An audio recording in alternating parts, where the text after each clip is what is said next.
So, hari ni kita akan pergi ke CTR Play. Wan, game apa yang sedap bang?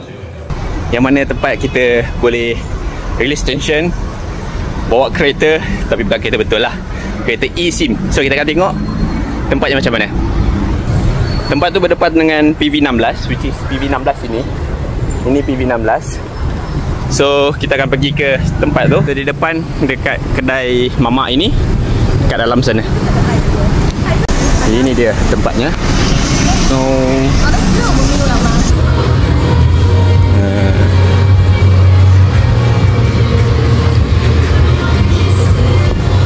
ini kat sini. Boleh slide to open dekat sini juga. Oh, banyak table. So, kita try tengok main macam mana, okay?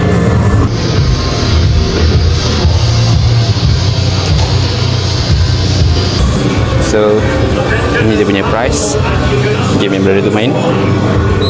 Okay, yang kita nak main yang ini. Okay, sekarang kita dah bayar, kita pergi ke tempat dia. Iwan, game apa yang sedap bang? GT dia banyak kereta dengan banyak truk lah. Kalau F1, F1 lah. F1 apa? Tekan apa? Kalau nak keluar? Oh, tekan bulat. Oh, macam main PS biasa lah ni. Alright, faham. Second ni yang boleh just patah balik. Patah balik. Lepas tu terus tengok kat mana setting dia lah. Alright, boleh. Tekan OK.